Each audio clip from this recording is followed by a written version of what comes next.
Veja no ICL Notícias, segunda edição.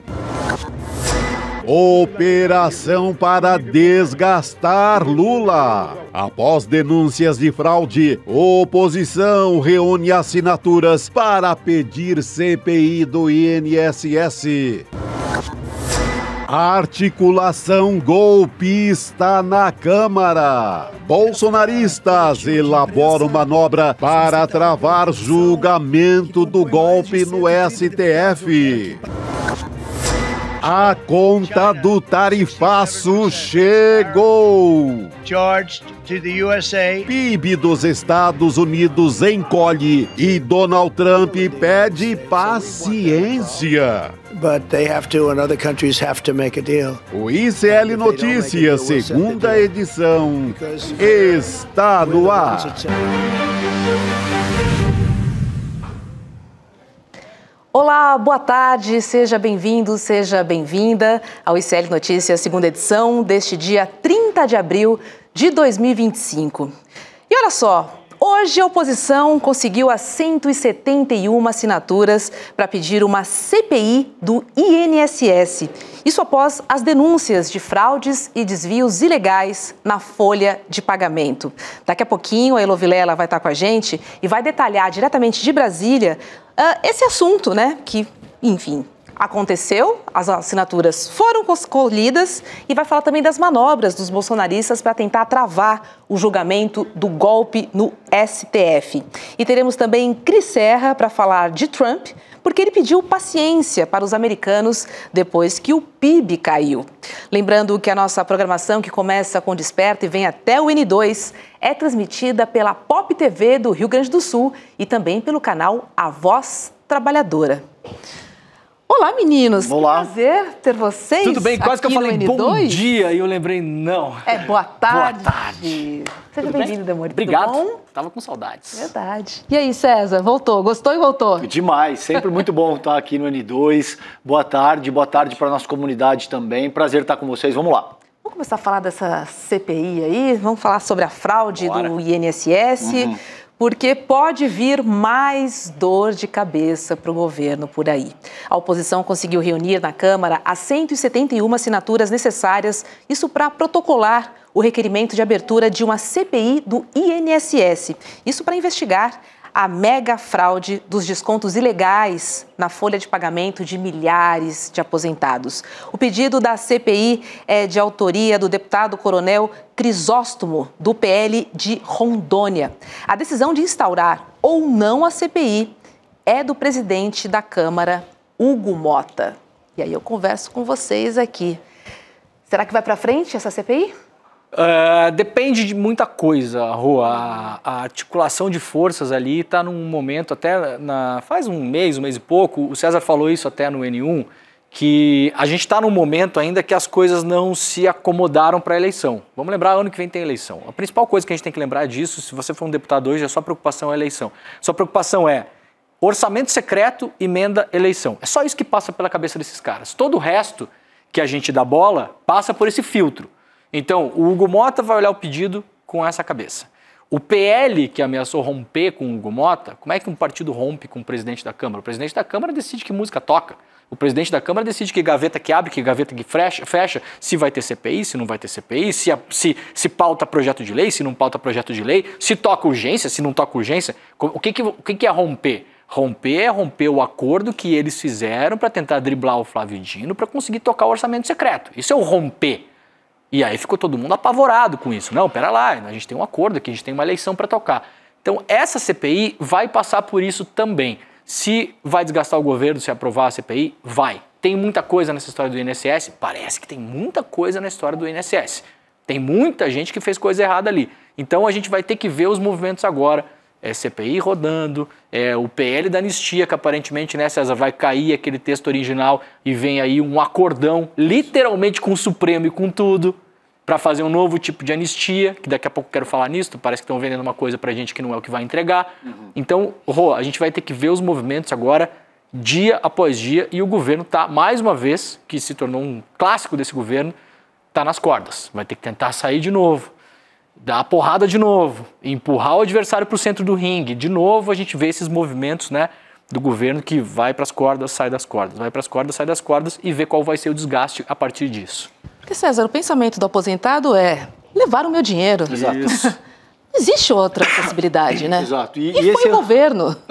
Esse é o ponto central. Eu estava conversando com o Demore e ele disse isso. Cara, o problema aí é que, de fato, você tem idosos sendo lesados. Né? Gente que precisa do dinheiro para comprar comida, para comprar remédio. Então, de fato, esse é o cerne dessa análise. E eu concordo contigo quando você diz que o pano de fundo principal aí é essa reorganização das forças como elas estão se dando nesse momento, com vistas à eleição do ano que vem. Não é à toa que a gente está vendo União Brasil e o PP, não é à toa que a gente está vendo PSDB e Podemos e todas essas estruturas, digamos assim, as placas tectônicas da política institucional brasileira se movimentando nesse sentido. Nesse caso, 1/3 da casa assinar pró-CPI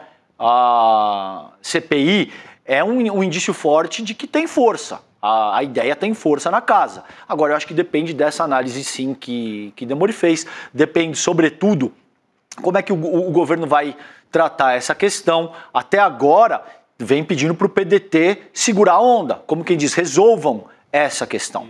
A ideia é que o PDT dê conta de resolver, ou vai indicar outra pessoa, ou como é que isso vai seguir, quais são as cenas do próximo capítulo dentro do próprio PDT. Até aqui, Demore, parece que o loop fica. Pelo menos é o que a gente viu até esse momento. Agora, quanto mais o tempo passa, não tenho a menor dúvida que o custo político aumenta, a pressão sobre o próprio ministro aumenta e a pressão sobre o governo também aumenta.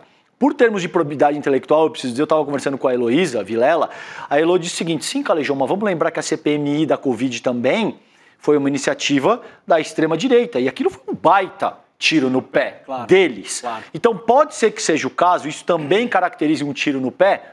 Pode, mas a gente tem que lembrar aqui, cara, que houve todo um desgaste do lulopetismo com essa pauta da corrupção, principalmente considerando a Lava Jato.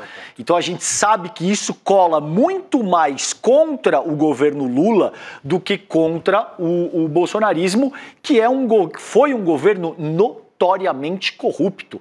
O Bolsonaro, ao que tudo indica, tem dezenas de imóveis que foram adquiridos com dinheiro vivo. A gente sabe quem pratica esse tipo de abordagem, não só no Brasil, no mundo. Teve pastor do MEC negociando coisa arada dentro do Ministério em troca de ouro de garimpo indígena. O ministro gente, o ministro do Bolsonaro da Educação foi preso. Isso. Vamos esquecer disso. Agora, Rô, não se trata na prática do que aconteceu. Quem mexe com ciência política, quem mexe com partido, com instituto, com estrutura partidária, com eleição, imagem conta mais do que a verdade. Então, o que importa, o que o César está dizendo é isso, assim, a imagem de boa parte do povo brasileiro em relação à corrupção, se você fizer uma pesquisa, ela vai recair em cima do PT, porque foram 5 anos de Lava Jato, a gente viu diariamente na imprensa, então cai em cima do PT. É uma pauta sensível para o partido você se aproximar de qualquer coisa que pareça corrupção. A gente vai poder argumentar, César, e o governo vem argumentando isso também, mas esse negócio acontecia desde o governo Bolsonaro, é verdade. Esse negócio aconteceu, quem tomou a iniciativa agora foi a Polícia Federal, quem tomou a frente disso foi o Lewandowski. O Lewandowski, ele é ministro da Justiça. Quem era ministro da Justiça no governo Bolsonaro em 2019? Anderson. Sérgio Moro. Sérgio Moro. O paladino da Justiça não fez nada, entendeu? A gente pode argumentar tudo isso, o governo pode argumentar tudo isso, mas a imagem que chega para as pessoas, ela é uma imagem de espuma, ela é uma imagem rasa, né, César? O que vai chegar não é essa comunicação de fato. Claro que não. Para mim esse é o aspecto central, porque isso que você acabou de explicar já demanda um certo tipo de elaboração que, infelizmente, a grande massa populacional brasileira tem um pouco mais de dificuldade para avaliar. Então, essa tua pergunta é muito boa, porque eu sou capaz, se você perguntar na rua, nas grandes capitais brasileiras, quem que era o ministro da Justiça em 2019? Quem é que estava comandando a CGU? Quem é que estava comandando essas instituições que deveriam agir no sentido de coibir processos de fraude como esse, por exemplo? Ninguém sabe. Isso. Então, isso demanda um certo nível de elaboração que até chegar aí o estrago já foi feito. Lembra do último, né? Que era o Anderson Torres, que era o ministro da Justiça no final do governo do Bolsonaro. Agora, se você perguntar para as pessoas quem era, a pessoa vai falar, não lembro. Aí você vai falar, o Sérgio Moro. É verdade, era o Sérgio Moro. Agora, imagina, olha quantos degraus você tem que subir para convencer uma pessoa de que é verdade. Começou lá atrás, então os dois governos roubaram. E mesmo assim, os governos não, né? Os governos, nesse caso, não durante roubaram, as né? administrações. Mas durante as administrações, né? Não houve roubo dos governos, nem no governo Bolsonaro, nem do governo Lula. Mas até chegar lá, e a pessoa ainda pode te olhar e falar, mas tudo bem, mas hoje é o Lula, faz 1 ano e meio, 2 anos que está lá. Agora. Estourou agora, não quero agora. saber. É isso não que interessa, funciona assim. Eu lembro nitidamente, teve um escândalo que quase derrubou a governadora Ieda Crucius, no Rio Grande do Sul, em 2007, 2008. Foi a primeira governadora tucana eleita no Rio Grande do Sul. O PSDB era um partido pequeno lá. Ela entra no governo, tem um escândalo de corrupção dentro do Detran e do DAER, com carteiras de motorista, que era uma roubalheira que acontecia já, se eu não me engano, uns 2, 3 governos. Quem é que quase caiu? A Ieda. Não tem jeito. Nesse momento, a população não vai parar para pensar, a população tem que resolver agora. Ela quer ser ressarcida, na verdade, Leandro. Claro. Essa é a grande verdade, né? Isso, e rápido. Isso. Eu não consigo ver outra situação assim, porque a sangria está acontecendo. Sim, isso. Agora, também dividindo aqui um pouco com vocês, né? O Lupe é um grande aliado do governo. Ele está resistindo, né? Num primeiro momento, ele até foi mais favorável, né, ao presidente do INSS do que os próprios aposentados. Sim. Sendo um grande aliado do governo e sabendo, na verdade, de tudo que está acontecendo, seria coerente que a gente pensasse em que ele poderia estancar essa situação? Se afastando, você diz. Exatamente. Olha, me parece, é difícil fazer esse tipo de ponderação. O PDT tem, se eu não me engano, Demore, algo entre 17, de cabeça, assim, 17 deputados e acho que 3 senadores. São 20 e poucos votos. Então é algo assim, é uma força importante, mas digamos assim que não é uma força determinante como um partido, por exemplo, do Centrão, como uma federação que se forma. Claro. Agora, é importante. Não, na base do governo Lula, que tem 110 votos na Câmara. É importantíssimo, digamos que é mais do que 10, 15% Isso. da base. Então, Isso. é bastante importante. Agora, também eu acho complicado, o Lupe não vai pedir para se afastar, como e eu pode ser que eu esteja errado aqui, por isso que eu digo que é complicadíssimo estabelecer esse tipo de prognóstico. Ele não vai pedir para se afastar, Demore, a menos que apareça alguma coisa o implicando de uma maneira muito imediata, muito direta. E existe, eu conversei com um parlamentar hoje cedo, existe a avaliação que o afastamento do Lupe também causaria muito estrago para o governo federal. Então é algo que não é tão simples quanto o Lupe sai e está tudo certo e acabou. Existe uma questão delicada que precisa ser muito bem costurada, porque qualquer movimento em falso vai ser explorado pela oposição e vai ter uma certa consequência para a imagem do governo. E aí a gente já vai para 2026 também, né? Isso. Que é esse o olhar, de fato. Sempre. Tudo que acontece nesse momento. Rô, o estrago está feito para o governo, tá? A gente vai medir agora, nas próximas semanas, qual o tamanho do estrago. A situação que eu vejo, ela é igual àquela situação da taxa do PIX, que nunca existiu, tá? Mas, de novo, o que é fato e como a história chega nas pessoas. Essa analogia é muito boa. É isso. Na política, importa mais como chega nas pessoas. Claro. Porque política vende sonho e vende pesadelo. É isso que a política faz. Você pode fazer uma política vendendo sonho. Isso. E você pode fazer uma política vendendo pesadelo. Manipula os afetos, né? Você manipula os afetos. As pessoas isso é comprovado há muito tempo. Mesmo no dia da votação, as pessoas votam no impulso do afeto, muito menos na racionalidade. Quantos são os eleitores que você conhece, ou no dia da eleição, se você sentar com 10 pessoas e falar, por que você vai votar no fulano? Você acha que a pessoa vai sentar e vai ler programa de governo com você? Claro. Não, veja bem, eu li o programa de governo. Eu gosto do cara. Eu gosto do cara. Eu sou fã. Ou odeio o outro. Vota. Meu pai vota. Isso. Nesse outro eu não voto, então voto nesse. Não gosto de Ou ele está antagonizando alguém, é isso mas aí. Mas prefiro o outro. Então é assim que funciona. Nesse caso, se o Lupe ficar é ruim, se o Lupe sair é ruim. Vai medir como? Se ele ficar, o governo vai continuar sangrando. Não tem jeito. Vai continuar sangrando, vai continuar sangrando. Por quê? E aí eu acho que já tem, o Lupe deveria, ele, pedir para se afastar, colocar alguém no lugar e deixar o PDT na base do governo. Esse é o cenário menos pior para o governo. Concordo. Isso vai acontecer? Acho muito difícil. Porque o Lupe é o PDT. Ele não é um cara indicado pelo partido. Ele é o PDT.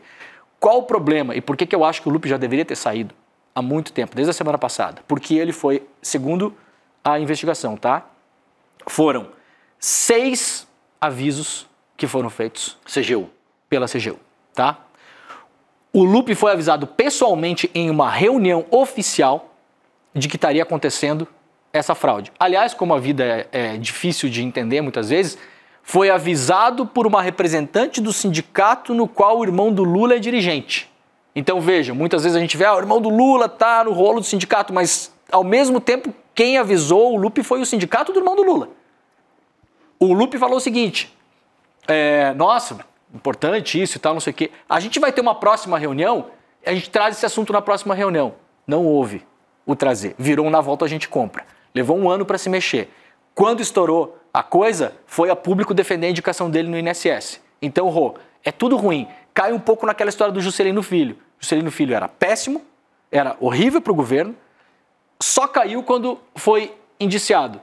Se esperar o Lupe ser indiciado, talvez nem vá, talvez o Lupe não tenha envolvimento direto nesse caso, nada indica que tenha, por enquanto. Mas o desgaste é monstruoso. Agora, o desgaste político é monstruoso. E só para completar, é muito pior do que no caso do Juscelino Filho, porque o caso do Juscelino Filho era um caso acontecido antes dele virar ministro e em uma questão que toca poucas pessoas. Nesse caso do Lupe acontece enquanto ele é ministro, dentro de uma entidade brasileira, que é o INSS, num valor bilionário que atingiu diretamente milhões de pessoas.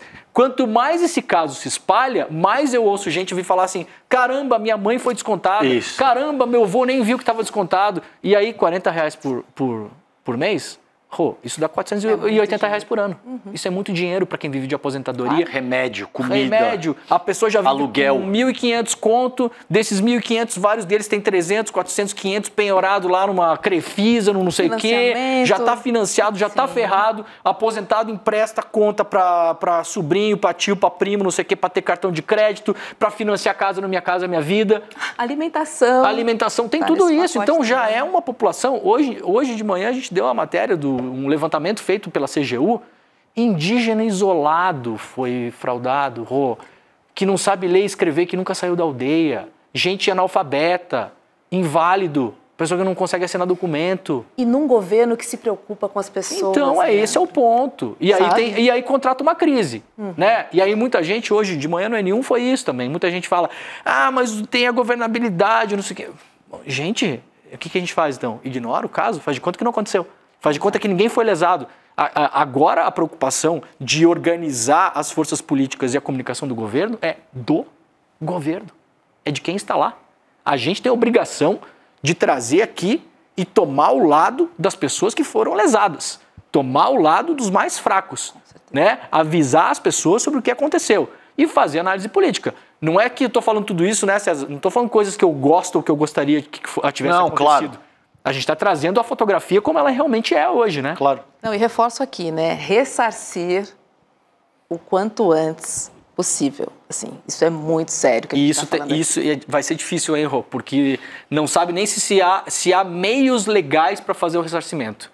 O meio tem que fazer o caminho oposto, né? O meio óbvio seria você ir atrás do dinheiro roubado, recuperar o dinheiro através da justiça, esse dinheiro cair no cofre da União e devolver. Quanto tempo vai demorar isso aí? O aposentado não tem nada a ver com isso. E aí vai esperar tudo isso aí, todo esse tempo para tirar o Lupe ou para falar do ministro ou para não sei o quê? Não dá. Não. E muitas vezes é literalmente impossível. Porque esse dinheiro... Dinheiro sumiu. Dinheiro some. Dinheiro voa. Exato. Vamos falar com a Heloísa Vilela agora, que ela traz para a gente uma visão de dentro do Congresso sobre essa articulação da oposição pela abertura da CPI do INSS, que é o assunto que a gente está tratando aqui. A oposição conseguiu as 171 assinaturas necessárias e protocolou hoje o pedido de abertura da CPI. Vai depender, então, de Hugo Mota agora. Oi, Elô, boa noite para você. Boa noite, pessoal. Olha, acho que antes de mais nada eu gostaria de trazer uma visão para vocês do que acontece dentro do governo, né? Boa. Porque a gente fica aqui falando, a situação só piora, e eu ouvi isso hoje, só piora mesmo, porque o ministro Lupe, ao invés de ficar ou sair ou ficar quieto, não, ele dá entrevistas. Ele foi no Congresso, né, participar da sessão ontem. Ele podia ter dito, não vou poder ir porque estou muito atarefado resolvendo esses problemas do INSS, por exemplo. Mas não, ele foi.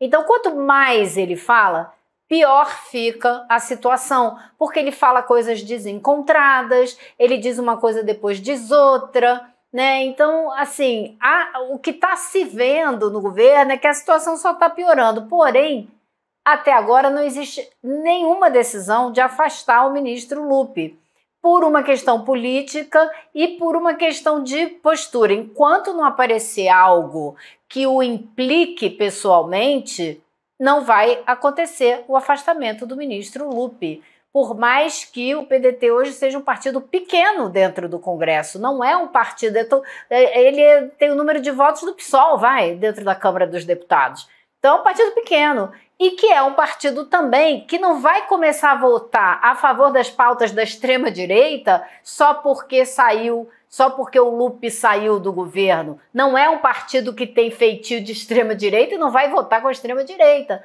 Então, assim, me parece que isso até podia ter sido resolvido. Uma questão de coerência, o presidente Lula não afastou ninguém até hoje que não tivesse um indício claro de implicação pessoal em algum escândalo, como foi o caso com o ministro das Comunicações, né? Se está certo, se está errado é outra coisa, a gente pode discutir. Eu, Heloísa Maria, não esperaria tanto, porque com uma imagem de corrupção é a última coisa que você quer mexer e que você quer deixar crescer. Agora vai ter essa CPI aí para enfrentar, que vai ser um problema para o governo, obviamente, mas que também pode ser um problema para outras pessoas. O governo vai insistir em defender o ponto que esse escândalo só veio à tona por causa da investigação da CGU do governo Lula. Não foi nem iniciativa da Polícia Federal, foi iniciativa da CGU, que durante quase um ano investigou e fez relatório, levou para o INSS e nada aconteceu. Então, não foi uma denúncia de jornalista, né? Porque podia ter sido um jornalista ter levantado esse caso e ter trazido à tona e ter explodido. Não foi.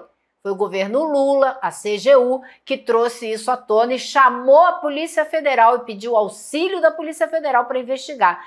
Isso o governo vai tentar deixar claro, seja aonde for, seja na conversa com a sociedade, seja dentro do parlamento, na CPI. Mas é o que vocês estavam falando agora há pouco. A impressão que vai ficar vai ser difícil não ser uma impressão negativa. Ontem, ainda por cima, lá na Câmara dos Deputados, na sessão da Comissão de Transparência, o ministro Lupi foi confrontado por uma aposentada que há 1 ano está sendo descontada sem sua permissão, que está com câncer, que precisa fazer um tratamento. Então, assim, o número de histórias dramáticas, como essa que você levantou agora, Demore, do indígena, isso só vai se multiplicar. E o ministro Lupi, o que fez diante da aposentada que estava chorando? Eu, se fosse ele, teria dito: minha senhora, vem aqui agora, eu quero pegar o seu caso, eu vou resolver o seu caso amanhã. Não vai demorar o seu caso, a gente vai resolver. Não! Ele não teve nenhuma demonstração de empatia com ela, que estava ali diante dele. O que reforça a ideia de que, ao ser alertado desse problema numa reunião da Comissão de Previdência, ele disse: vamos discutir na próxima semana, na próxima reunião. Ou seja, não viu ali nenhum motivo de urgência, de tratar de uma maneira urgente, emergencial, um problema que estava aparentemente afetando milhares de aposentados. Esse é o grande erro do ministro Lupi, se não houver outros, porque agora surgiu uma história de envolvimento de alguém do gabinete dele. Isso pode piorar e muito, né? Elô, eu até hoje pela manhã fiz um exercício de empatia no N1 e queria refazer aqui, porque eu acho que muitas vezes quando a gente parte para histórias pessoais, as coisas funcionam um pouco melhor. A nossa comunidade que está nos vendo agora, a comunidade do ICL é uma comunidade incrível, é uma comunidade, para além de tudo, empática, humanista. A gente tá reunido aqui por esses valores, não é por outra coisa. Eu tive uma história da minha família durante muitos anos, no final dos anos 80, eu era moleque ainda. O meu tio, irmão mais velho do meu pai, ele teve um acidente de moto e acabou batendo a cabeça na época e ele ficou inválido, né? Teve um acidente horrível, se quebrou todo, quebrou bacia, quebrou tudo. Ele ficou muito debilitado em termos do corpo e da cabeça, perdeu memória, não reconhecia mais as pessoas e tal. A minha avó, mãe do meu pai, então, começou a cuidar do meu tio e cuidou dele durante quase 30 anos. Meu tio sobreviveu ainda durante muito tempo e cuidava como se fosse um bebê. Meu tio mal caminhava, não sabia tomar banho direito, não se trocava, não se alimentava, tinha uns arroubos de agressividade, tentou agredir ela várias vezes. A minha avó e o meu tio recebiam aposentadoria. Ele, como o chamado assim, encostado do INSS, como se diz, né? E a minha avó aposentada. A minha avó, analfabeta. O meu tio, inválido, incapaz sequer de se comunicar. Tinha que todo ano ir para o INSS fazer perícia. Para sentar lá na frente de alguém e falar, esse aqui é o seu Moacir. Ele precisa continuar recebendo auxílio. Elô, se eles estivessem vivos até hoje, muito possivelmente eles teriam sido roubados. Lesados, Você acha que o meu tio ia ter capacidade de saber que foi roubado? A minha avó ia ter capacidade de saber que foi roubado? Imagina que eles fossem roubados em 2019, quando começou esse negócio, sob as barbas do Sérgio Moro, durante o governo Bolsonaro. R$40 cada um por mês, R$80 os dois por mês, R$1.000 por ano. 2019, 20, 21, 22, 23, 24, 25, são R$7.000. Todo mundo conhece Pelo amor de Deus, assim, cara. Próximo de todo mundo. Isso vai indignar as pessoas, né, Elô? R$40 no orçamento de uma família que passa dificuldades é muito dinheiro. Claro. Você faz a compra de uma cesta básica. Então, se o ministro Lupe não teve a sensibilidade, na hora que ele ouviu aposentado, desvio, de pular da cadeira e correr para ver o que estava acontecendo, só aí já demonstra que ele não devia estar sentado na cadeira que ele está sentado. Me desculpe falar isso, mas eu acho que é a realidade. Se ele não tem a sensibilidade para a realidade dos aposentados brasileiros, na sua grande maioria, que R$40 no mês vai fazer diferença, então ele devia estar procurando um outro tipo de engajamento político, porque para sentar na cadeira da Previdência tem que ter essa visão do que é a maioria do público que você está atendendo, a quem você deveria estar servindo, né? Esse é o espírito público, é para isso que o ministro está sentado ali. Então, eu acho que isso vai piorar, a crise vai crescer, e na hora que ela... E esse é o problema, na minha visão, mas é o comportamento desse governo. Só na hora que ela crescer numa proporção gigantesca é que vai haver alguma decisão a respeito de tomar uma providência. Infelizmente é isso. É assim que esse governo se comporta. Vocês se lembram que a presidente Dilma Rousseff tinha um comportamento oposto. Qualquer assovio de possibilidade de corrupção, ela já mandava embora. Aí hoje um interlocutor falou para mim, isso ajudou ela, ajudou de alguma maneira? Não. Verdade seja dita, não ajudou nada. Que ela limpa, que ela fazia, limpava, e não adiantou nada. Sofreu um impeachment, né? Não adiantou coisa alguma. Então, cada um governa da maneira que acha que tem que ser. Eu não estou sentada na presidência da República para saber melhor do que o presidente Lula, entendeu? Acho que a situação é muito delicada. E eu só estou dizendo para vocês o encaminhamento que eu estou ciente que está acontecendo. Claro, e esse é o nosso trabalho, né, Elô? Nosso trabalho é fazer análise, é fazer apuração, é fazer o bom jornalismo, então a gente está fazendo aqui o que de fato é a nossa função. Agora, tem um outro aspecto que eu acho vale a pena explorar contigo, que você muito bem colocou, que, por exemplo, a CPMI da Covid foi pautada pela direita. E Covid não, do 8 de janeiro. Do 8 de janeiro, perdão. Eu disse da Covid anteriormente. E isso se provou um tiro no pé. Né? Como é que você avalia isso? Você acha que isso pode acontecer nessa ocasião também, caso de fato essa CPI vá adiante? Já tem 1/3 da casa, o que era o suficiente, então demonstra que tem alguma força parlamentar nesse sentido, e isso pode de fato acontecer. Como é que você avalia? Você acha que isso pode, ao fim e ao cabo, caracterizar um tiro no pé? Olha, eu acho que existe esse risco, porque se você analisar essa fraude, até onde a gente sabe no momento, né, pelo que foi apresentado pela CGU e pela Polícia Federal, esse esquema, digamos assim, a estrutura dessa fraude foi criada no governo Bolsonaro.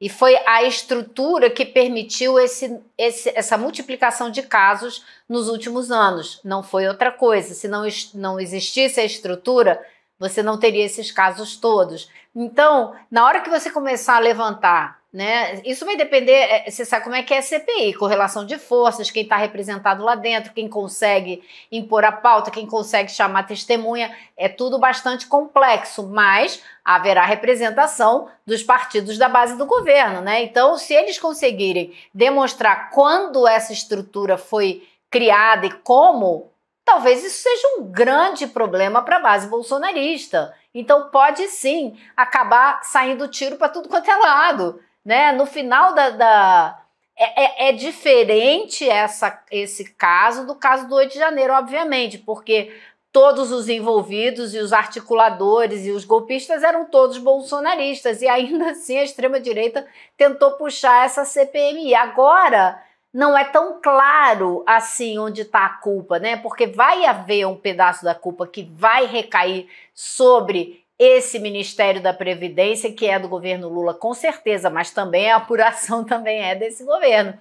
Então, eu acho que é importante, essa CPMI pode ser muito interessante, porque ela pode levantar a criação dessa fraude, como que ela se estruturou e como ela cresceu. E aí vai sobrar para muita gente que não é do PT. Pois é. E Elô, você acompanhou também hoje uma manobra na CCJ para defender golpistas. A ideia é trancar o processo contra o deputado Alexandre Ramagem até o fim do mandato dele. O deputado Alfredo Gaspar, do União Brasil, que é o relator, do pedido, votou hoje pela suspensão integral da ação de golpe de Estado no DF. Explique para a gente melhor essa história e principalmente essa manobra, Elô, para a gente entender. Olha, é uma coisa assim esdrúxula para dizer o mínimo, mas o que acontece? Você tem na Constituição um artigo que diz que o Congresso, a Câmara ou o Senado pode pedir que seja suspenso um processo contra um de seus representantes. Isso está dentro da lei. Então, o PL entrou com esse pedido para sustar o processo contra o Ramagem. Mas aí entra a discussão. Segundo a interpretação que me parece mais óbvia, a Constituição deixa muito claro que você só pode ser retirado de um processo por crimes que você, porventura, tenha cometido durante o exercício do seu mandato. E acontece que o Ramagem é acusado por coisas que ele fez antes de ser candidato a deputado, quando ele era chefe da ABIN, que criou aquele sistema dentro da ABIN para espionar inimigos, para difusão de fake news e etc. Aqueles crimes todos pelos quais ele está sendo julgado no STF. Então, o que eles fizeram? Eles desconsideraram completamente essa interpretação, disseram que todo o processo tem que ser suspenso, não só o que diz respeito ao Ramagem, mas o processo todo. Todas a tentativa de golpe que está sendo julgada, especialmente do grupo 1, que é o grupo no qual o Ramagem está incluído e que tem, claro, vocês sabem, Bolsonaro, Braga Neto e etc.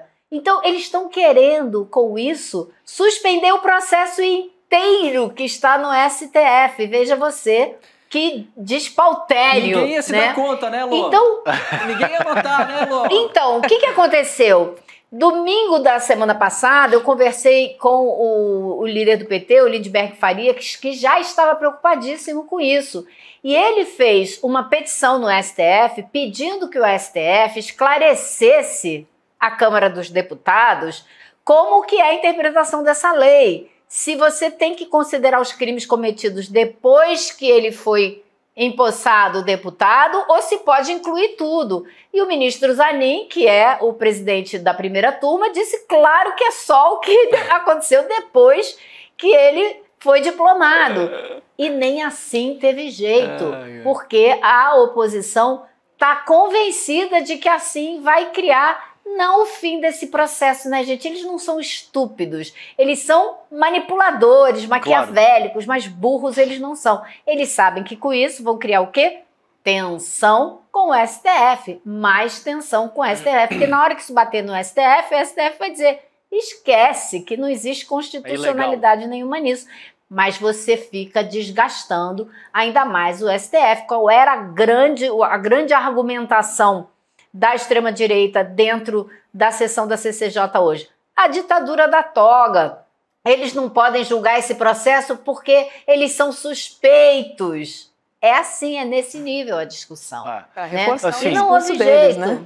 E assim, gente, tudo passa por hermenêutica jurídica. Eu não sou advogado, eu não sou jurista, muito menos formulador de doutrina e tal, mas me parece que utilizar o artigo 53, o 3º parágrafo dá conta exatamente disso, que a Câmara poderia sustar tudo isso que a Elô acabou de explicar para vocês. O artigo 53 discorre a respeito da inviolabilidade de um parlamentar.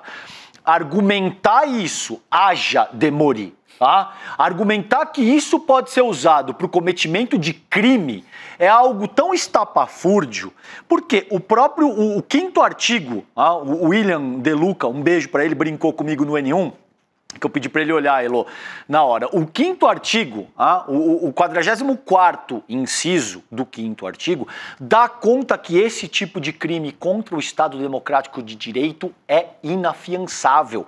É imprescritível, você não pode. Como é que você vai argumentar que você vai utilizar artigo 53 imunidade parlamentar para cometer crime contra o próprio Estado Democrático de Direito? Então é óbvio que Quando isso você nem era parlamentar ainda. Sequer era parlamentar, mas ainda que fosse, isso não faz o menor sentido, meu povo. Agora, é óbvio que a Elô matou a charada, é isso.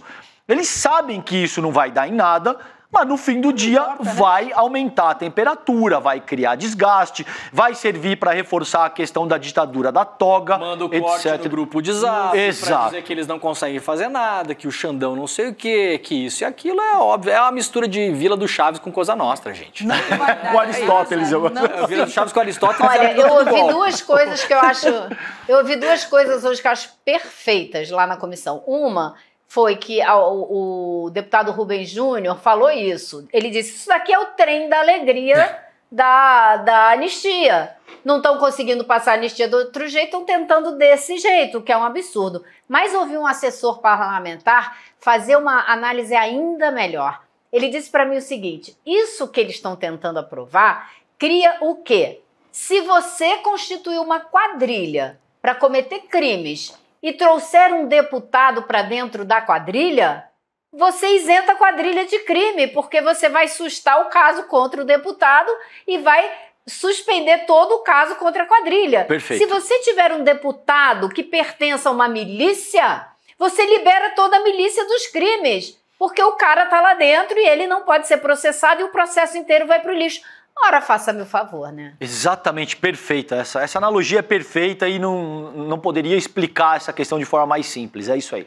Agora, olha só, por falar em golpistas, a Elô teve acesso a documentos inéditos que foram anexados na defesa de Anderson Torres.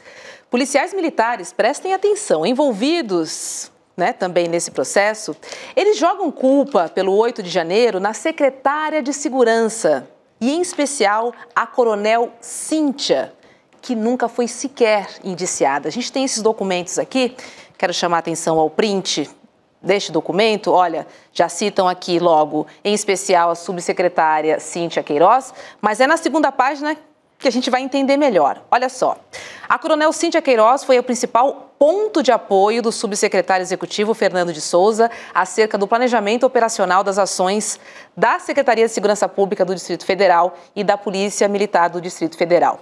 Agora, olha, na véspera do dia 8/1 de 2023, a coronel Cíntia Queiroz afirmou ao senhor Fernando de Souza que o contingente policial empregado na esplanada dos ministérios seria suficiente. Por óbvio, essa informação estava equivocada.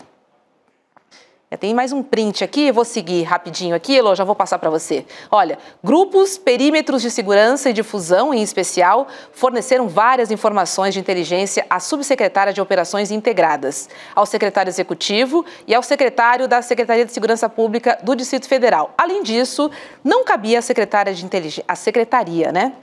Inteligência realizar planejamento operacional da segurança na esplanada dos ministérios. Em tese, a partir do regimento interno da Secretaria de Segurança Pública, entende-se que essa responsabilidade caberia, em especial, à subsecretária de Operações Integradas em conjunto com a Polícia Militar do Distrito Federal.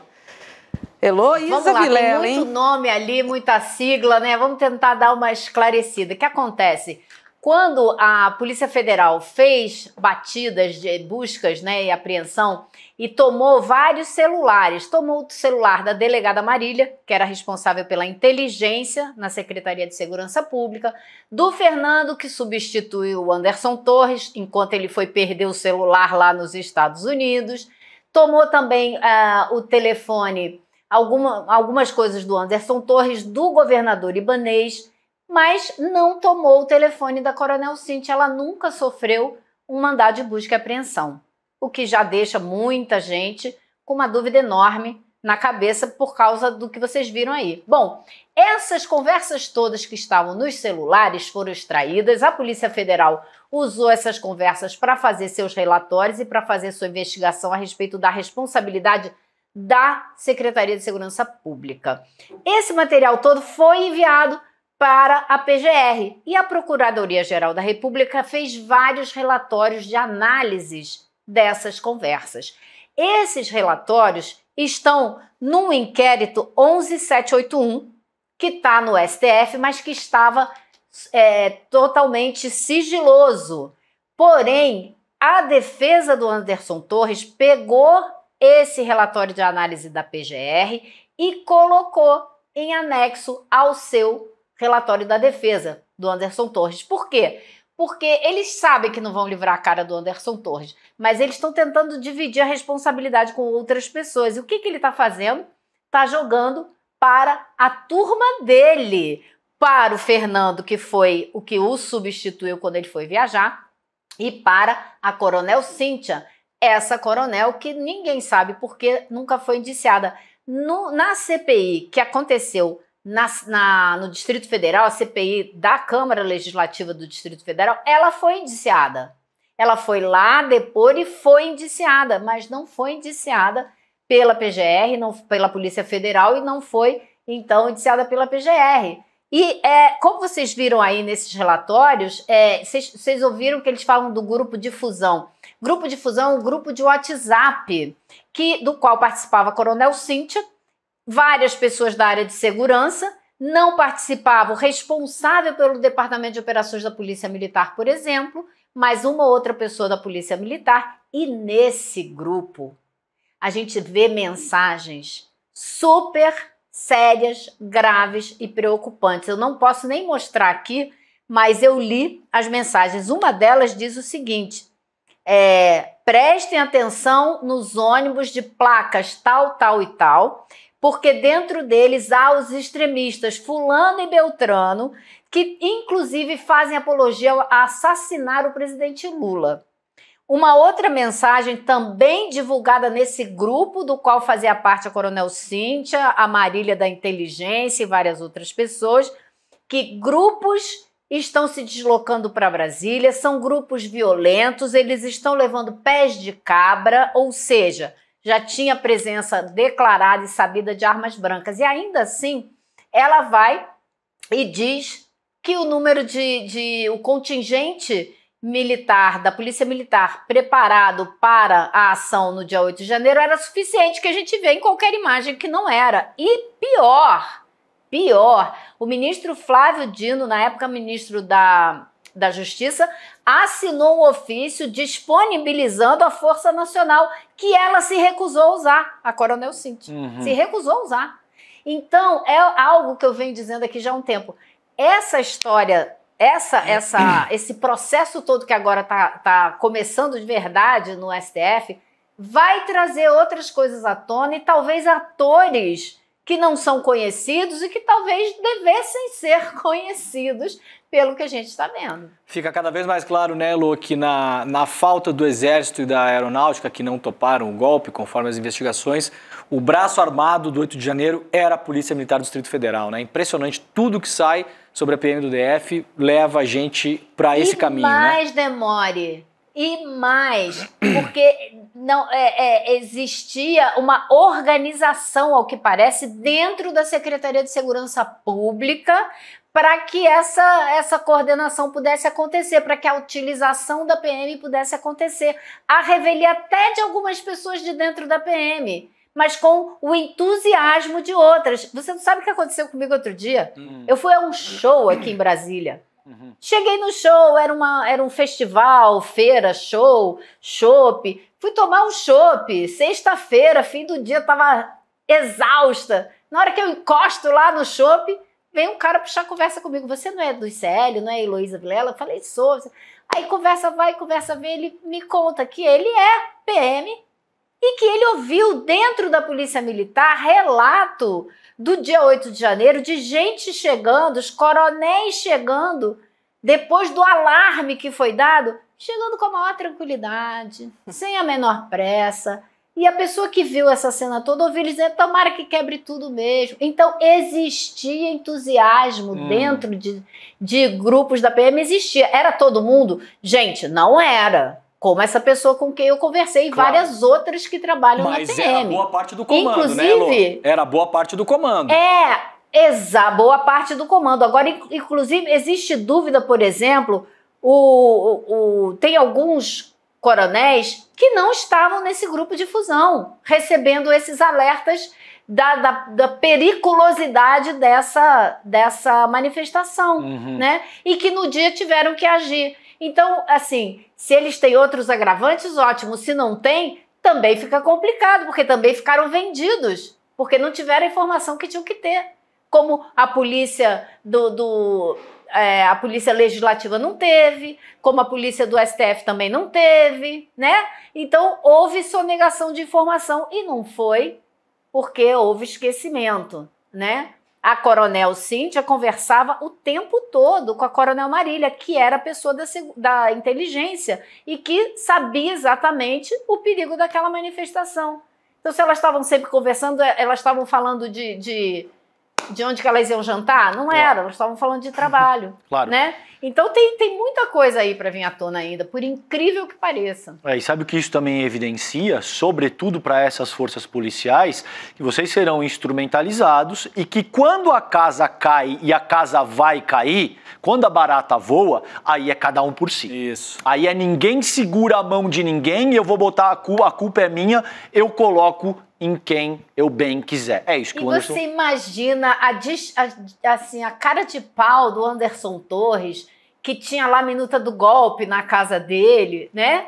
E que foi lá e agora está anexando documentação no seu processo para jogar a culpa em cima dos subalternos dele. Que devem até ter culpa também. Tudo bem, não claro. Vem ao caso, que seja investigado. Né? Dele, né? Mas ele tentar diminuir a dele jogando na turma dele, que ele que levou para a Secretaria de Segurança Pública, denota o caráter desse puxado, sujeito. né? Exato, denota o caráter desse sujeito. A ausência de fibra moral desse sujeito. Não tentou dar um golpe? Fracassou? Agora, segure o seu BO. Não, vamos culpar de fato quem a gente puder. Denota a falta de fibra moral desse sujeito, o que também não é surpresa nenhuma, né? Eu acho que não dá para fazer uma comparação, mas ao falar isso, você me fez pensar imediatamente na atitude do presidente Lula com o Lupe. Eu vou imediatamente, sumariamente afastar, sem ter nenhum indício de envolvimento pessoal dele nesse caso, sei lá, né? Dá para ter uma conversa aí, né? Exato, sim. Tá certo, Elô. Obrigada, viu? Bom feriadinho para você. Não sei se você vai estar de folga, mas aproveite. Bom feriado para vocês também. Segunda-feira eu tô de volta. Então aproveite bastante. Um beijo, querida. Valeu, Elô. Tchau. Tchau. Um beijo. Tchau. Vou te liberar pro feriado também, tá? Feriado Tá de não, plantão? porque eu tenho mais uma reunião. Não tô de Não. plantão, não, mas eu tenho que O homem trabalha mais do que o... Eu tenho que pegar voo durante o feriado. Então é quase pior que plantão. Exatamente. É uma saga, né? Valeu, Obrigadão. querido. Obrigada, Demore. Beijão, lindão. Valeu. Mais. Vem, Rodrigão. Chega mais, Vamos, Rodrigo. vou- adelante Boa noite. De novo. Valeu. Boa viagem. Bom programa. Valeu. Valeu, querido. Para quem não entende, o Demore viaja porque ele volta para o Rio Grande do Sul. Volta Exato. pra casinha dele, Um pedaço lá, um pra pedaço família cá. dele. É isso aí. Enfim, nada como voltar pra casa, né? Dormir no seu travesseiro. Ô, coisa É gostoso. Rodrigo, vamos falar do 1º de maio sem Lula? Pois é, o ano de maio. passado foi o 1º de maio esvaziado, né? É. Aí esse ano os assessores mais próximos estão achando que o presidente Lula não deve comparecer, está na véspera aí de fechar acordos para eleição do ano que vem, ele não pode mostrar fraqueza, não pode se misturar a um momento, eventualmente, de fragilidade. E a gente sabe que é fragilidade porque os sindicatos foram desmontados desde a reforma trabalhista do Temer, desde o governo Temer e Bolsonaro. Então, o Lula não deve comparecer ao 1º de maio depois de muito tempo, né? É algo assim, talvez inédito, né? Nos anos de presidência de Lula, e apesar de algumas boas notícias na economia. Tudo bem que na política tem má notícia, que é essa possível CPI do INSS, né? Mas na economia, Roberta, não sei se você vai trazer esse número agora, mas o desemprego, né? O primeiro trimestre, 7%, é o desemprego mais baixo para um primeiro trimestre desde 2012, naquele auge da Dilma Rousseff, né? Antes de 2013 com as manifestações. Então nós estamos voltando ao mesmo nível de emprego.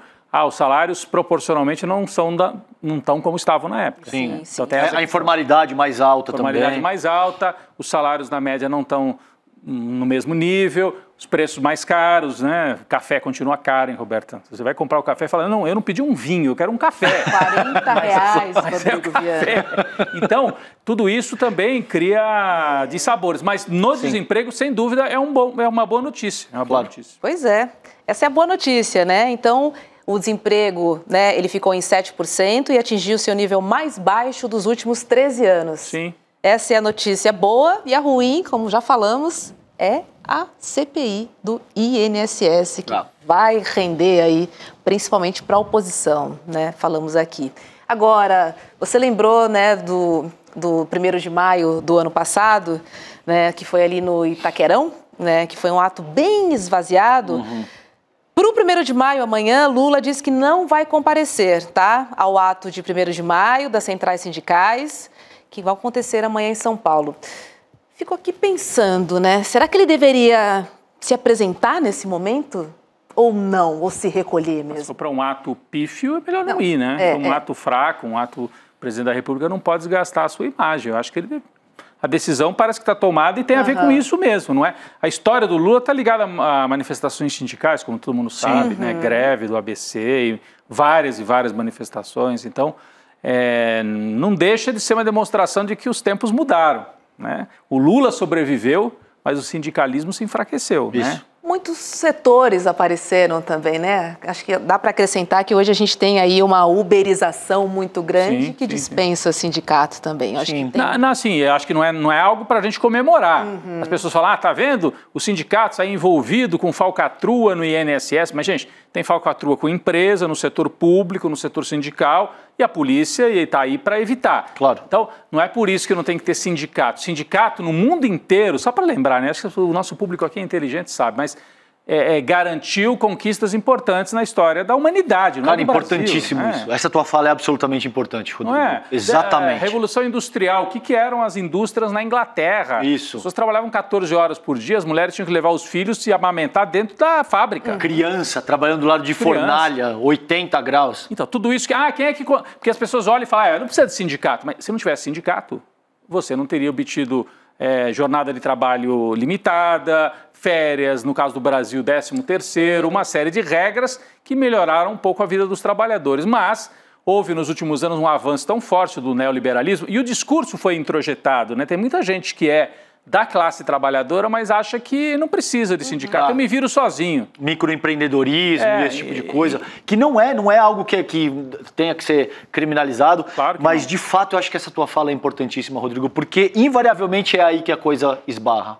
A uberização, eles rejeitaram a proposta do governo. Vamos lembrar sobre isso também. Então, começa o governo Lula, né? Teve o ministro Marinho, né? Uma tentativa de organizar, enfim, a categoria, mas eles rejeitaram em nome do empreendedorismo. Assim, muito doido. Não, e aí mostra uma certa desconexão, porque o ministro Luiz Marinho, do Trabalho, veio do mesmo chão que o Lula, um pouco mais novo, né? Mas veio do ABC, sindicalismo tradicional, fábrica, montadora de automóvel e tal.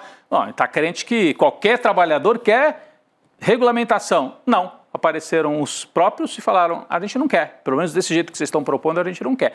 Talvez falte mais diálogo, porque é um bombardeio de anos e anos e anos dizendo, Estado não é bom, é cada um por si, liberalismo total, os coaches aí da vida. Então você tem um bombardeio tão grande que a massa trabalhadora, uma parte, acha que é isso mesmo, isso aí é natural, sendo que não existe natural, né? Existe uma organização social que está mostrando a fragilidade das organizações sindicais. No Brasil, eu acho que mais do que em outros lugares, na Espanha, na Inglaterra, os sindicatos ainda têm alguma força, na Inglaterra acho que menos, na Espanha e alguns outros países europeus, mas no mundo inteiro tem essa questão, isso não é... Né? Olha, e falando em 1º de maio, né, e da luta dos trabalhadores, hoje a gente tem uma surpresa, que é uma estreia para a área de membros do ICL. Dá uma olhadinha no que vem por aí. Tem tudo a ver mesmo. O capitalismo, ele não pode ser reformado. Ele não tem como ganhar um rosto mais humano. Ele não tem como ser regulado ou ser controlado. Ele é organicamente indissociável da transformação contínua das forças produtivas em forças destrutivas.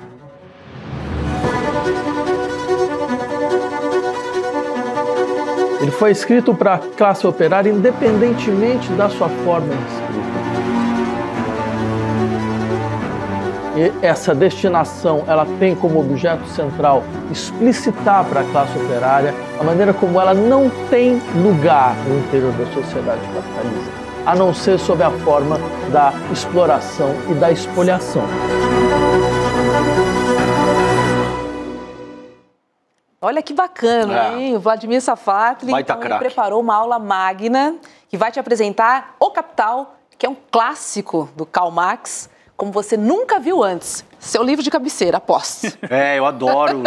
Eu comecei a ler Marx, o Capital, quando eu tinha 17 anos, li algumas vezes ao longo dos últimos 20, 25 anos. São 3 tomos, é um material hiperdenso, mas seguramente não chego no dedinho do pé ali do Safatli. Então, uma chance imperdível. Estou ansioso para assistir essa aula magna com o Safatli. E para entender o modelo de sociabilidade que a gente vive, é absolutamente fundamental entender o capital. O capital enquanto processo mesmo, esse processo que expropria a classe trabalhadora, deixa a classe trabalhadora com a sua força de trabalho como único produto a ser comercializado no sentido de fazer a manutenção da sua subsistência, e nesse processo arranca a maior parte do que o trabalhador produz para concentrar na mão do capitalista. Absolutamente imperdível, fundamental, muito feliz com essa aula magna e O Capital do Vladimir Safatli. Baita craque, Rodrigo. É isso, porque não é um livro fácil de ler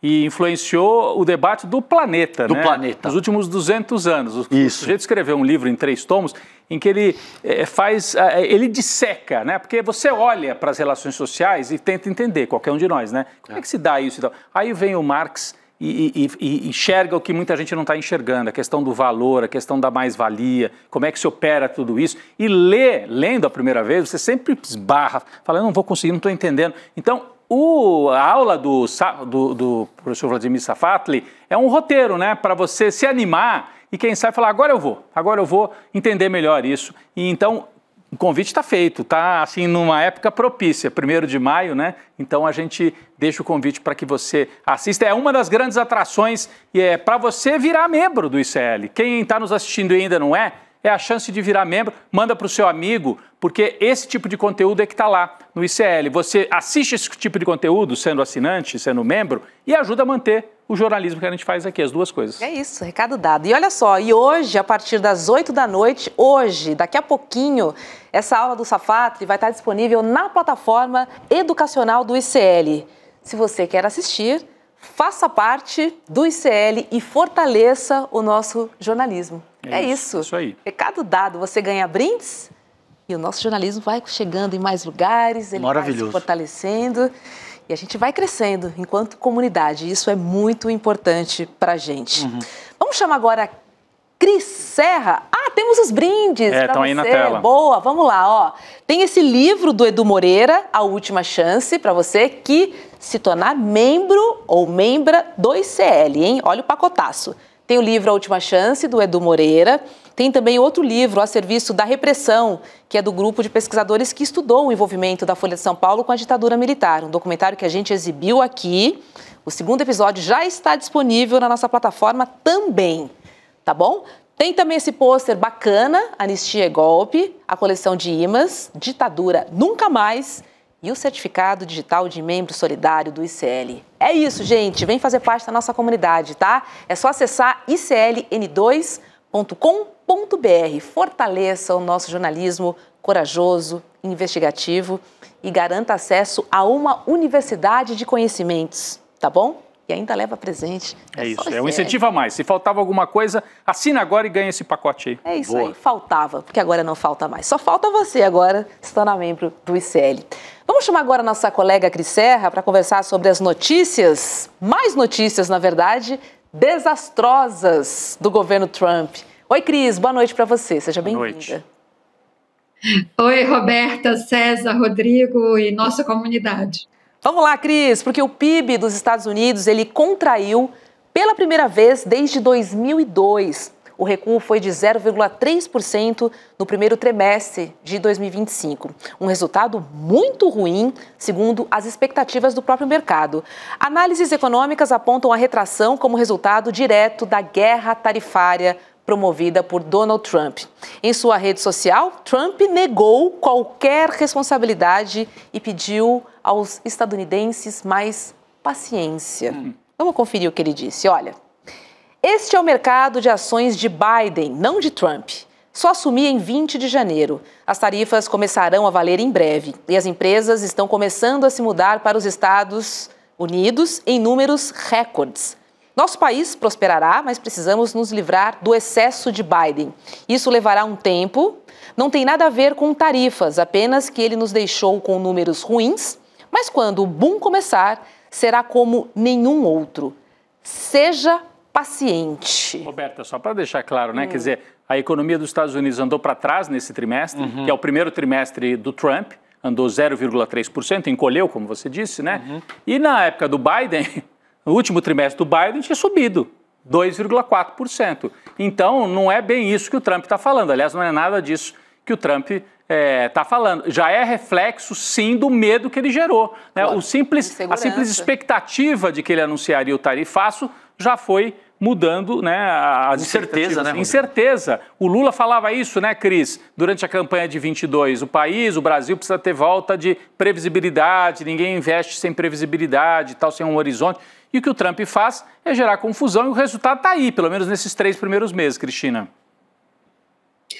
Rodrigo, exatamente isso, previsibilidade, estabilidade, né? As empresas, assim como as pessoas, né? Mas sobretudo as empresas que fazem investimentos grandes e de longo prazo, elas precisam dessa previsibilidade para fazer seus investimentos. Agora, eu estava lendo justamente essa notícia e as explicações para isso, pelo menos uma das explicações é um aumento muito grande das importações, né? Empresas norte-americanas que precisam que normalmente importam bens, por causa do tarifaço, elas anteciparam importações, né, para, enfim, ficar com algum estoque, alguma coisa de insumos que elas precisam, e isso se reflete exatamente nesses números. Agora, a parte aqui, a questão econômica, que está claro, eu acho que para todo mundo que consegue enxergar a realidade, né, está claro que o tarifaço tem repercussões gravíssimas na economia dos Estados Unidos e em outras economias, né? A China está sentindo isso também. Então, números que saem aqui e ali em vários países das suas economias, né, vão refletir esse impacto econômico. Agora, eu quero aqui me prender no discurso dele, né, no discurso do Trump, como ele ignora a realidade. Bom, esse recurso de empurrar para o Biden já não é novidade, né? Mas essa coisa dele dizer que espere um pouco porque os dias gloriosos vão chegar, né? Paciência, né? E o que me preocupa realmente nessa conjuntura que a gente vê hoje em dia nos Estados Unidos, apesar das pesquisas mostrarem já uma queda na popularidade dele, né? Portanto, há uma parcela do eleitorado aí, né, provavelmente até muita gente que votou nele dizendo, opa, não era bem isso que eu esperava. Mas o que me preocupa nos Estados Unidos é que a gente vê, de fato, que o Trump está exercendo esse poder de uma forma muito imperial, né? Ele deu uma entrevista agora recente em que um jornalista de uma TV aí nos Estados Unidos perguntou qual é a diferença entre o seu primeiro governo e esse seu governo agora. E ele disse, em resumo, que a frase dele foi: no primeiro governo eu governei os Estados Unidos, agora eu governo o mundo.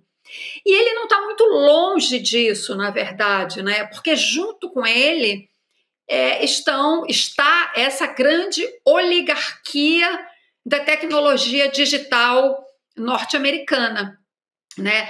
E você vê que agora, por exemplo, a Amazon disse que iria especificar nas notas de compra de produtos dela, ela iria especificar quanto do preço se deve às tarifas. A Casa Branca chiou e a Amazon recusou. Quer dizer, mesmo a Amazon, que é de um desses oligarcas, que é próximo ao Trump, que estava lá na posse, né, todo mundo, assim, a Casa Branca diz um ai, os empresários recuam, você vê universidades se dobrando às pressões. Isso é extremamente preocupante, é o que mais me preocupa, né? Essa facilidade, essa docilidade com que determinadas instituições, setores do empresariado, etc., estão se dobrando ao governo Trump. O juiz está sendo presa, inclusive, né? Juiz federal sendo preso. Agora, também existe todo um outro lado de enfrentamento, né, gente? Porque tem, por exemplo, o John Roberts, que é um juiz importantíssimo da Suprema Corte do país. Você tem, por exemplo, outro juiz, que é o Jeb Boasberg, fazendo um enfrentamento seríssimo. Nas universidades, por exemplo, o Cris colocou, Columbia de fato cedeu, mas Harvard está fazendo um enfrentamento importante. E tem parcelas do grande capital também, Cris, que começam a se demonstrar bastante insatisfeitas com o trumpismo. Não é à toa que ele está pedindo paciência, porque as pessoas começam a perceber, Rodrigo, que olha, vai acabando. Começa a mexer no bolso do grande capital, começa a mexer com grandes firmas de direito dos Estados Unidos. É gente que tem muito poder. E aí, de fato, a coisa pode tomar um outro rumo que vai fazer o Trump ter que talvez repensar a sua própria postura. Não parece que esse é o caso ainda, concordo, Cris, e de fato isso é muito preocupante, né? Porque esse cara já fez de tudo um pouco. O cara falou que vai invadir a Groenlândia, falou que ia tomar o canal do Panamá à força, falou, tá botando tarifa em absolutamente todo mundo, Rodrigo, coisas que até então eram impensáveis. E até aqui, me parece que de fato ele não está disposto a ceder, cara. Não, mas a Cristina falou disso, você também. Agora, fazer oposição ao Trump é importante e pode render frutos. Olha o que aconteceu no Canadá, que a gente viu ontem o resultado da eleição lá no Canadá. Mark Carney. Exatamente. O Trump começou o mandato dele ameaçando Groenlândia, Panamá e o Canadá. Isso. Né? Ele disse que ia anexar o Canadá. Aí o Partido Liberal, que estava nas pesquisas 10 pontos atrás, 15 pontos atrás, enfrentou, disse que aqui não e tal, fez um enfrentamento com o trumpismo e ganhou a eleição. Isso aí. Era uma eleição perdida, então... Muito bem lembrado. Né? Criou um nacionalismo, um orgulho canadense, né? Fomentou aquela história de não comprar produto dos Estados Unidos. Algumas regiões, estados, né, do Canadá, tem outros nomes lá, província, começaram a não vender energia para os Estados Unidos em retaliação. Então, e o resultado veio na eleição. O estadunidense sendo vaiado em jogo de rock, né? Isso aí. Eu lembrei também da queda de vendas da Tesla também. Da Tesla. Então, significa muito, pega no bolso. Então, olha, a gente observa, depois de 100 dias, nós temos o Partido Liberal que enfrentou o Trump, ganhou a eleição, a economia caiu e a popularidade do Trump é a mais baixa em quase 100 anos para um presidente. 55% de reprovação. Para um presidente aos 100 dias, 100 né? Anos? Isso. Então, só perde para ele mesmo, inclusive, né? Ele é pior do que, de fato, o primeiro governo. Ele faz muito barulho, ele provoca medo, e é para ter medo porque ele vai desmontando as garantias democráticas, mas ele também gera oposição, e essa oposição percebe que enfrentar o Trump pode dar resultado, inclusive eleitoral, né? É importante observar isso. Esse é um contraponto importante, né, Cris? Sem dúvida. Todos os exemplos que vocês deram são importantes. Os canadenses, inclusive a secretária, a ministra de Relações Exteriores deles, deu uma entrevista para Christiane Amanpour maravilhosa, em que ela dá uma aula sobre as relações do Canadá com os Estados Unidos, né? E ela dizendo, olha, nós nos tornamos, quando fizemos a nossa independência, era porque nós não queríamos ser americanos. Com toda a classe, ela falou, nós não queríamos ser como vocês. Mas, enfim, gente, tudo bem, concordo, é um contraponto importante, mas o que me assusta nos Estados Unidos é que eu esperava realmente que a essa altura dos acontecimentos, diante de todas as medidas arbitrárias, autoritárias, né, de caráter totalitário que o Trump está tomando mesmo, eu esperava um nível de oposição maior, mais organizado dentro dos Estados Unidos. É claro, uma coisa são outros países reagirem a isso, outra coisa é a reação interna. A mim, me parece pouco diante da envergadura das medidas que ele tem tomado e mais ainda, né? Eu esperava a essa altura dos acontecimentos que a sociedade civil dos Estados Unidos estivesse nas ruas todos os dias protestando e não é isso que a gente vê, o que mostra que o Trump tem sim um apoio muito forte, consolidado, cristalizado, eu diria, de boa parte da sociedade norte-americana. E isso é apavorante. É assustador. Agora, falando em extrema-direita, Cris, um levantamento do Rogério Gentili, que é do UOL, mostrou que só este ano, pelo menos 10 empresas em diferentes estados do Brasil foram condenadas pela Justiça do Trabalho por assédio moral bolsonarista contra funcionários nas eleições de 2022. Lembro bem daquelas cenas, né? Algumas ficaram gravadas, né? Em todas as ações, as empresas pressionaram seus funcionários para que votassem no Bolsonaro. Teve funcionário obrigado a vestir camiseta e que sofreu até ameaça de demissão.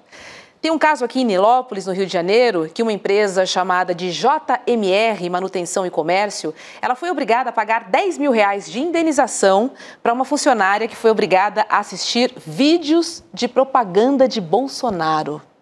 Olha só, Cris, a gente também lembra do velho da van, enfim, a lista é longa, né, Cris? A lista ele sumiu, né? Ele está tentando submergir essa altura. Ele está quietinho, né? Ele está quietinho. A Havan está nessa lista, né? Tem um caso da Havan nessa lista. Roberta, eu acho isso estarrecedor quando você lê as práticas de coação e de assédio eleitoral, a gente volta um século, né? A gente volta para a época do coronelismo, do curral eleitoral. Olha a expressão que se usava, né? Curral eleitoral. Se trata o eleitor como gado, né? E tem um caso nessa lista especificamente que me chamou a atenção, que a empresa que foi responsabilizada, punida pelo caso de assédio, não vou lembrar agora exatamente qual foi a empresa, mas está aí nessa relação que o Rogério Gentili levantou. Sabe o que ela diz para se explicar perante o judiciário? Que ela apenas exerceu o seu direito à liberdade de expressão. Muito original, né, Cris? Olha, é a novilíngua da extrema-direita, aquilo que a gente fala, a novilíngua daquele livro, 1984, do George Orwell, né? Sim. Que você distorce as palavras e o sentido das palavras de tal maneira, né, para criar uma realidade paralela. Então, a pessoa punida por assédio eleitoral diz, não, eu só estava exercendo o meu direito à liberdade de expressão, que, na visão dela, passa por cima do direito da outra pessoa, né, de não ser assediada eleitoralmente, inclusive com a ameaça de perder o emprego. Então, olha como é grave esse tipo de situação. Felizmente, nós temos aí as decisões, essas 10 decisões que ele trouxe no levantamento de juízes que puniram esse tipo de situação que não cabe, é inaceitável, né, a essa altura dos acontecimentos. Exato, é muito original, inclusive. Não, na véspera do 1º de maio, né? A gente estava falando mais cedo, Cristina, como é que mudou a configuração da sociedade, que não é necessariamente uma boa notícia, aliás, não é, né? No meu entendimento, não é, porque os sindicatos mais fracos, os sindicatos obtiveram tantas conquistas, né? Ao longo dos séculos, não só no Brasil, e aí vem uma... esse discurso está tão arraigado que uma parte da classe trabalhadora concorda com isso, e aí vem o dono de uma empresa, é tão naturalizado que ele argumenta em defesa dele isso que você falou. Não, mas é direito de opinião. É tudo bem, meu filho, você tem direito de opinião, vai e faz a tua reunião tomando uísque com teus amigos e defende o Bolsonaro. Agora, coagir o seu funcionário... É crime eleitoral. É crime, uma relação tem nome. de dominação. Total. É um absurdo. Opinião é pedir pizza de calabresa ou de mussarela. Cometer um crime, alegar essa questão da liberdade de expressão para cometer um crime é um absurdo. E veja que isso caracteriza toda a tensão dinâmica sobre a qual a extrema-direita funciona. É sempre isso. Eles incorrem em crimes e alegam a liberdade de expressão. Em nome da liberdade. Exato. É o autoritarismo em nome da liberdade. O que o Trump, o que o Musk, o que o Bolsonaro, toda essa gente faz. Aliás, o chefe deles, acabei de ver a notícia, a gente deu no ICL Urgente, o chefe desse pessoal aí saiu da UTI, né? O Bolsonaro, depois de 17 dias, depois de fazer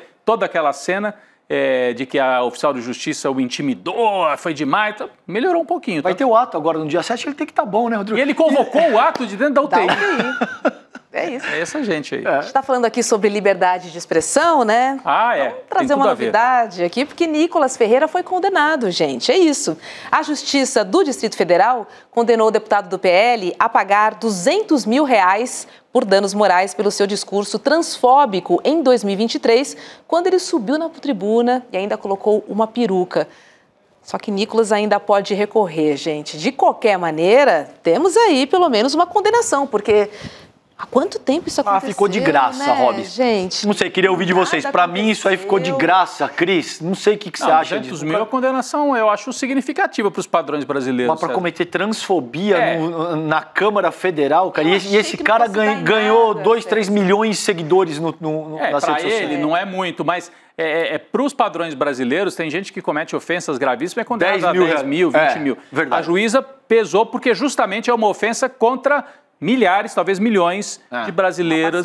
Eu gostaria de ver 2 milhões de reais. Agora, vai para o tribunal lá em Minas, né? Isso foi na primeira instância. Cabe recurso? Cabe recurso. E aí, vamos ver, tribunal na segunda instância é sempre mais conservador, né? Talvez entenda, não, ele é liberdade de expressão de um deputado. Vamos ver. Eu achei que a juíza foi firme, Cristina. Queria te ouvir sobre isso. Rodrigo e César, é muito legal. O ICL tem essa coisa bacana, né, do debate. O César disse, achei que ficou barato. O Rodrigo, não, é significativo. Eu acho que é uma mistura das duas coisas, né? Porque, enfim, aquilo que aconteceu, essa cena patética, né, essa palhaçada, mas que está dentro das estratégias de comunicação da extrema-direita, né? Essa cena do Nicolas Ferreira, a gente precisa admitir, né, é suco de comunicação da extrema-direita, né? Por isso ganhou seguidores e tudo mais, né? São essas caracterizações aberrantes, grotescas, né? Esse é o manual da comunicação da extrema-direita. Mas eu acho, sim, concordo com o Rodrigo, que é importante reconhecer essa decisão, porque quantas vezes a gente vê esse tipo de manifestação aberrante dentro da Câmara dos Deputados e que passa em branco, passa completamente em branco, não leva a acusação de quebra de decoro, não leva a nenhum tipo de punição. Inclusive, eu li atentamente essa notícia porque eu quero dar os parabéns para a juíza que tomou essa decisão. Ela se chama Priscila de Farias, aí do Distrito Federal. Parabéns para a juíza, porque também uma situação como essa, naturalmente, a tendência seria enquadrá-la dentro da moldura da imunidade parlamentar. E ela disse, nada disso, nada disso. A imunidade parlamentar não permite crime de ódio. Então, a decisão dela é muito boa. Você lê a explicação, a maneira como ela embasa, né, como é importante. Ela diz, então, que a imunidade parlamentar não respalda, não permite o crime de ódio. E por que é um crime de ódio? De fato é. Não é aquela... A gente tende a ver como uma palhaçada desse moleque, que é esse Nicolas Ferreira, porque é um moleque. Moleque que dá trabalho, que é perigosíssimo, mas é um moleque. Por que é crime de ódio? Porque ele faz essa cena e ele diz que as mulheres trans são uma ameaça às mulheres cis. Ele estimula, a linguagem dele, de fato, estimula a violência contra mulheres trans, né? Estimula, portanto, o ódio, daí a juíza caracterizar como um crime de ódio, porque ele fica jogando umas contra as outras, né? Mulheres trans vão tirar o lugar de mulheres cis. Então, é uma coisa abjeta, abominável e que a juíza enquadrou devidamente, né, de acordo com os marcos legais. Ela caracterizou muito bem o crime de ódio à transfobia. Cabe recurso, como o Rodrigo falou, vamos ver, né, a escala hierárquica acima, como é que vai considerar. Mas achei uma decisão exemplar. A gente precisa sempre repetir isso, né? Imunidade parlamentar não é impunidade parlamentar, não pode ser. Daí a decisão acertada da juíza Priscila Farias.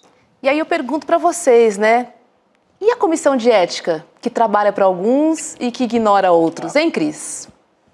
Pois é, né? Vale para o Glauber Braga, mas não vale para esse Nicolas Ferreira, né? Por isso a minha análise de que ficou barato. Porque ele deveria perder o mandato, ele deveria enfrentar outras consequências mais sérias.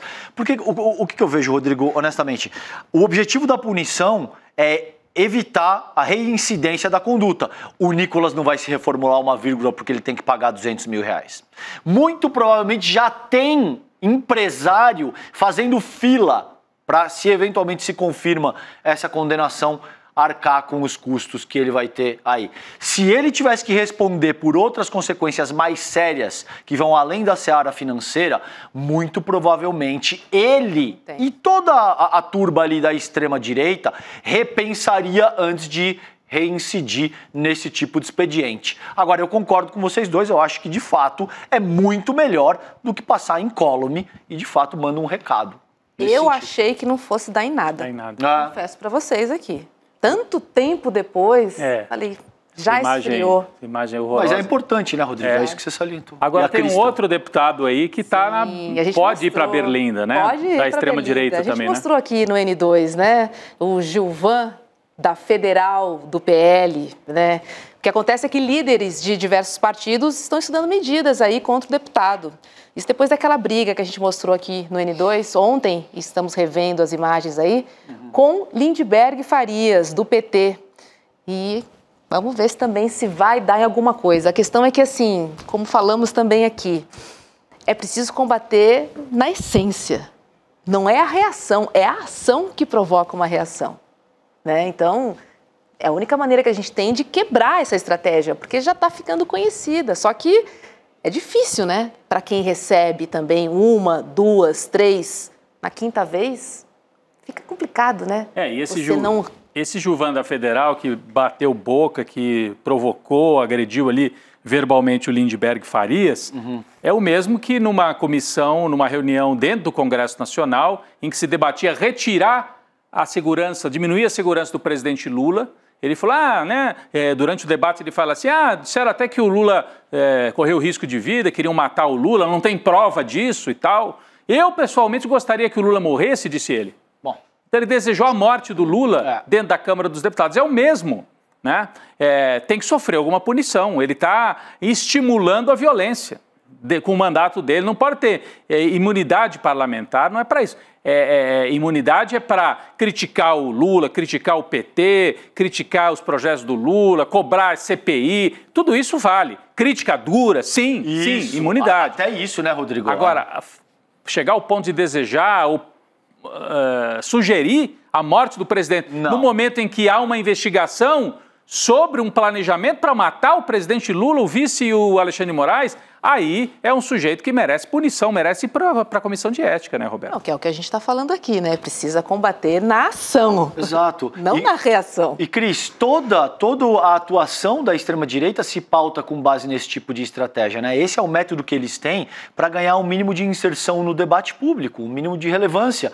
Porque, senão, em qual outro cenário você teria um jornalista como o Rodrigo, como a Roberta, como a Cris Serra, falando de uma figura como o Gilvan da Federal? É óbvio que eles se valem desse tipo de estratégia para conseguir o mínimo de inserção no debate público, né, Cris?